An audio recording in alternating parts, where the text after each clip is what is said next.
Are you kind of bored of this back screen over here?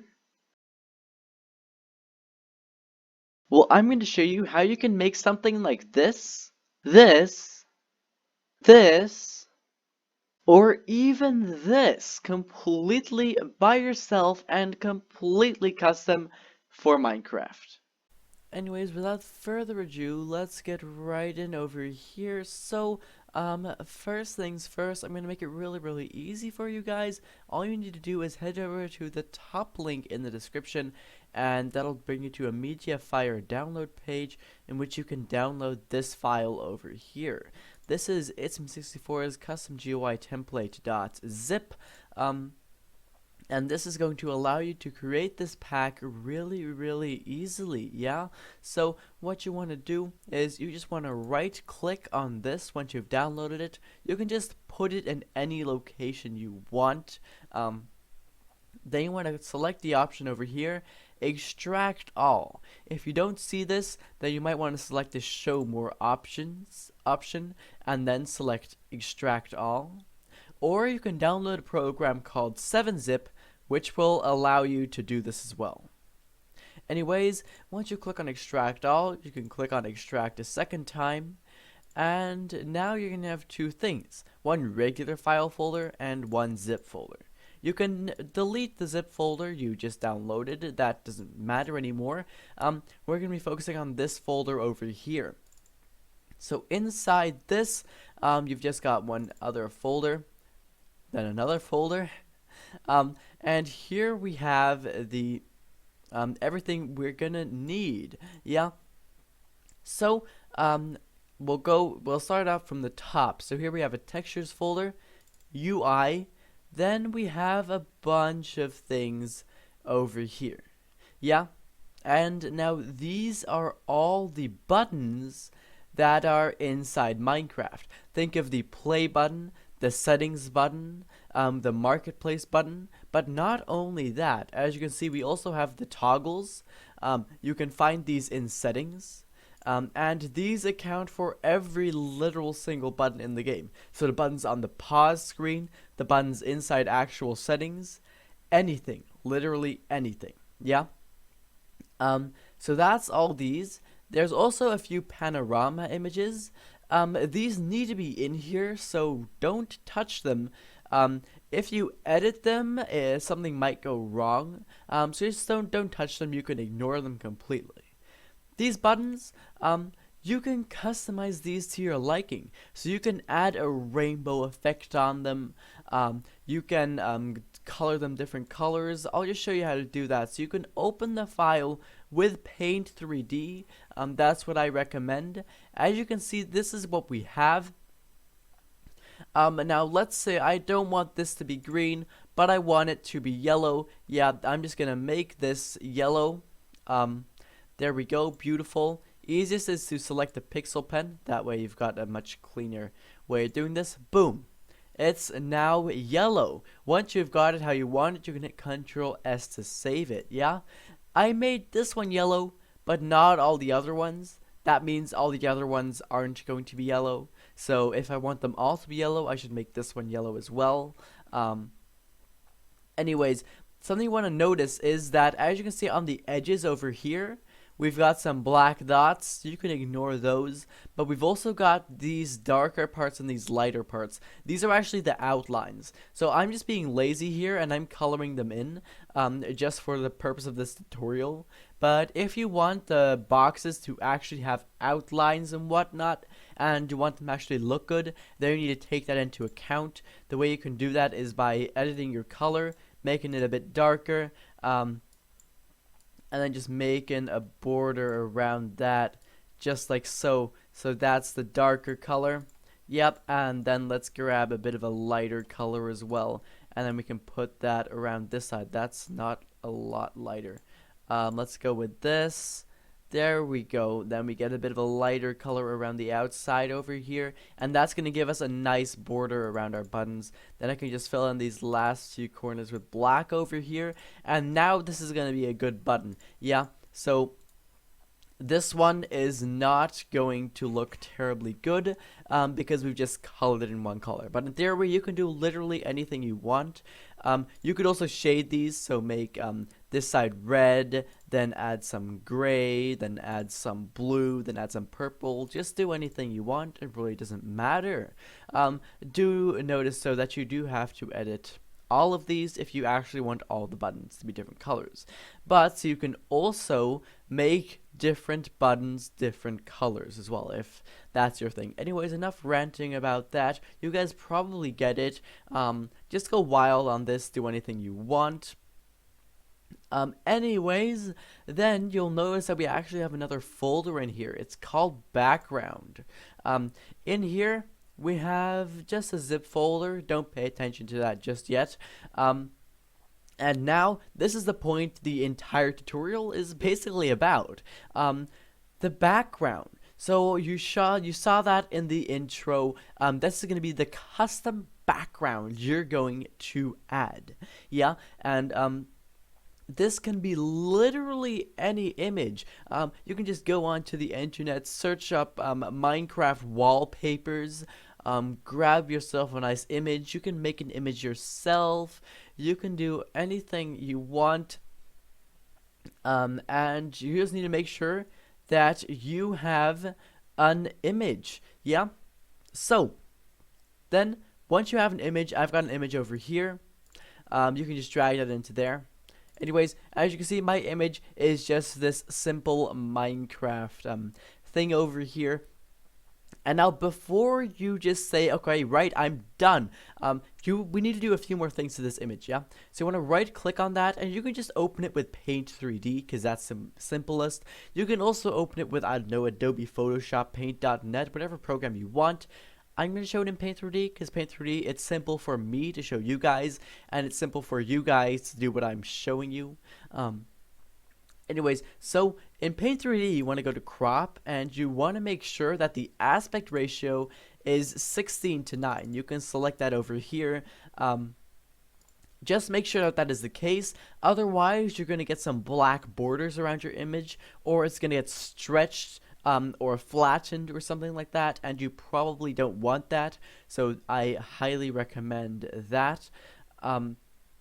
If that's the case, then you're completely good. You can hit Ctrl S to save your image, and then you can click on the X. Yeah, you can just hit out. For the next part, you need to make sure of something. Yeah, so you want to go on into the View tab, then to Show, and make sure that File Name Extensions is ticked. Yeah, that's very important. So if File Name Extensions is ticked, and then you should be able to see your image with its name, and then with, for example, .jpg behind it, but it might also be .webp or .png. Anyways, that doesn't really matter. But what we have here, this zip folder, it's very important, and this is going to allow you to give the correct name to this image for it to get shown up in Minecraft. Yeah, if it doesn't have the correct name, it's not going to show up, because then this pack will not recognize it. So to give it the correct name, you want to right click the zip folder, then select rename, do nothing, and all you want to do is just hit Ctrl C. Yeah, just like, don't click anywhere, don't select this as well. You just want to go to rename and then hit Ctrl C. Boom. Then you want to go over to your image. Mine is called my image. Yours can be called literally anything, but we need to rename it. Yeah. So you can click on rename, and now as you can see, it'll select the name, but not the file name extension, which in my case is JPG. In your case, it might differ from that. That's fine. Yeah. So you want to select the entire thing. Make sure you've selected everything. That is why file name extensions is so important. And then just hit Ctrl V. Yeah. Then you can click, and you're fine. Now let's say that the file name extension of your image was was something else than JPG, then a little prompt might actually pop up saying that your file might become unusable. Don't worry though, because your file will still be usable. It doesn't matter at all. Anyways, you just need to make 100% sure of the fact that your image is named menu_bg.jpg. If it's like that perfectly, then you're good. You're absolutely fine. And this is now going to be the background image for your pack. Yeah. Now, in theory, you can just delete this. It doesn't matter a lot though, but I guess you won't need it anymore. Anyways, so once you have the background in here, everything is done with that. Once you've given all these the correct colors you want, you can also leave the colors as they are. You can, I don't know, do anything you want with that. Then this has been finished as well. Then you can go back to where we were before. So textures, UI, and manifest in this area. Yeah. So we finished the textures folder. That's a check. Yeah. You can open up the UI folder and you can check some of the stuff in here. It's really not important though. You don't need to do anything with it. Do leave the folder there because that's pretty much what allows this entire pack to work. You can just basically ignore it. It is important though. But yeah, so check that one. Anyways, now we've just got one more thing left, and that is manifest.json. So this is optional, but you can go ahead and open it up. Yeah, and then you're gonna see this over here. Now, depending on the program you use to open it up, it might look very different. Yeah, I'm using something called Notepad++, which you can just download for free on the Microsoft Store if you want to. That way it is gonna be easier for you though, because it'll look the exact same as here. Anyways, you'll probably not have a lot of issues. So, here you can edit a few things. As you can see, it says a description over here. Yeah, and then there's two quotation marks, and there's an XO in between it. You can remove the XO, and then you can write your description for the pack. So, you can make this anything you want. Yeah, you just need to make sure that you don't delete anything else. For example, if I were to delete this comma over here, the entire pack's not going to work, and you don't want that. Also, make sure you write in between the quotation marks. If you accidentally remove a quotation mark, or you don't write in between the quotation marks, the entire pack might not work either. Anyways, once you've got your description, which once again is optional, you can also just leave it as it is. You can select it, copy it, and then paste it down here. There's another box titled description. You can just paste it in there as well. That's fine. Again, watch the quotation marks, commas, everything else. Then, as you can see, there's another box under that called name. This is going to be the name of your pack. Yeah. So I can just call this It's Me 64's background GUI. There we go. That's a sick name. I'm sure you guys are much more creative and that you can think of better names. But you know, just name it whatever you want. And both of these things are going to show up once you've imported the pack into Minecraft, and they'll help you identify the pack and stuff like that. Now, one more thing. This is pretty important, and this is well, not optional. Really. So what you want to do is you just want to go into Google or something, or you can just click the link in the description, and this will bring you to the online UUID Generator tool. As you can see, once you load this up, it's going to give you a random UUID. A UUID is a universally unique identifier. As you can see, this is mine over here. It's impossible for you to get one which is the same as this because they're all universally unique. And this is what's gonna allow Minecraft to detect your pack as a unique pack. So what you want to do is just want to head into here and then click copy. And now you've copied this UUID. Yeah. Then you want to go into here, and if you've been looking, then you're probably going to spot a UUID over here. As you see, it says UUID, and then we've got a UUID over here. Yeah. So you can just select that entire thing, and then you can paste your new UUID over this. just like so. Once again, watching the quotation marks, yeah, pretty important. Then you'll also see, hey, there's a second UUID down here, yeah? Don't use the same UUID as you did before. What you want to do is you want to go back onto UUID Generator tool. You can just refresh the page. You'll get a new UUID. You can copy that one, yeah? And then select the next UUID and then just paste it over that as well.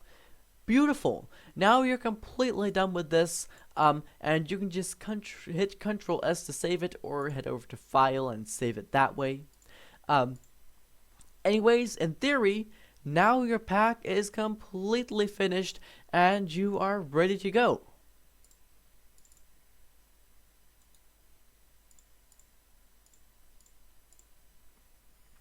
Now, yes, I said in theory because there is one more optional step, and that is that you add a pack icon. This can be any image. I'm just going to paste mine in over here.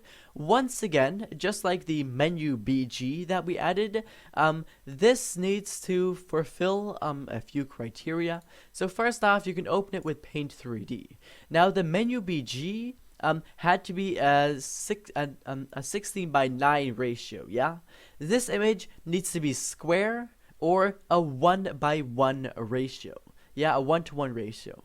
If that's the case, then it's going to show up beautifully inside Minecraft. Your pack icon can be anything. I'm just going to choose my channel logo. Once you know that it's square, you can just save it and head out of it. Then once again, you want to look at the name, yeah? So it needs to be the exact same name as this. So call it pack_icon with no capitals, and make sure that the file name extension is .png, yeah? So let's say you have this and your pack name is this .jpg, yeah? Then as you can see, packicon.jpg, I open it up, still the exact same image, nothing wrong with it, but this won't work. You'll have to right click it, yeah, rename it, and then replace the JPG with PNG, otherwise it won't work. Then your computer might prompt you that the file might become unusable. You can just select yes, because as you can see, we can open it and it is still perfectly usable. Yeah. Now, once you've done all these steps, you've worked hard, you can now finally import your pack into Minecraft. Yeah, it's completely done. So what you can do is you can go back over here and make sure you can see this folder. Inside this folder, we've got all these things. Yeah, so make sure you see the Minecraft Bedrock Custom GUI folder. Yeah, once you see that, you can right click on that and then click compress the zip file. And now we're basically going to be doing the exact opposite of what we did at the very start of this video when you had to download the sample pack. So compress the zip file and boom, we have now got a zip file. Anyways, the name, you can call this anything you want. So I'm just gonna call it the same as I called my pack name. So it's me 64's background GUI. Yeah, that's fine. You can have capitals in here, anything like that. That's fine. Yeah. Call this anything you want. I recommend to call it the same as you put in for your pack name in the manifest file. Anyways, once you've done that, we need to do the same thing as we've done a few times before. However, first we need to check something. So this zip file over here, if you double click on it, you should enter into another folder and then see all this. If that's the case, then you are good. Yeah? Then you're fine, you've done everything correctly. Then what you want to do is you want to right click on this and then rename it again. As I said, we need to do something we've done before, and that is renaming this file name extension. So currently it is .zip, and you want to replace the .zip with .mcpack. That is .mcpack. Yeah? And if you rename it, same prompt's gonna pop up. You can just click on yes. And now, if you have Minecraft Bedrock installed on whatever device you're using, as you can see, the icon actually changes to the Minecraft grass icon, which is beautiful. To import it, literally double click on it, Minecraft will automatically open, and your pack will get imported. Once you're in Minecraft, you should have seen a pop-up here which said that your pack successfully imported. I was too late with recording, but anyways, what we can do next is head into settings, then head over to global resources over here, then head over to my packs, and over here you should see your pack. As you can see, ASP64's background GUI, that's what I called it, and here's my description, which is subscribe, please. Anyways, to activate it, you can just click on it and then click on activate, yeah? Now under the active tab, as you can see, it should be there. To make sure it works, make sure it's at the very top. Yeah, if it's not at the top, click on it and then click on the arrow up. Anyways, in this case, it's on the top, so we can just head out of settings. It's gonna load, and boom! Look at how beautiful that is. So we've got the background, which I selected, and we've got the buttons, which are green, not yellow. If you're wondering why, that's because I was too lazy to change all the buttons to the color yellow, which means that none of the buttons are the color yellow.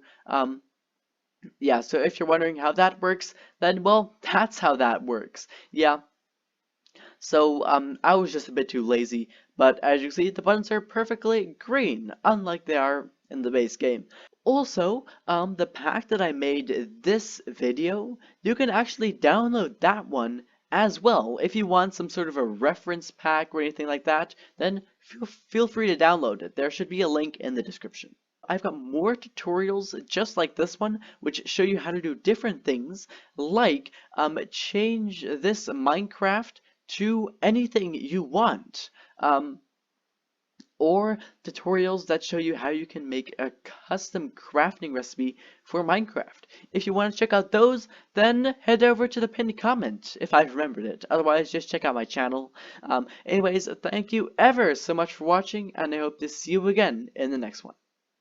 Bye-bye.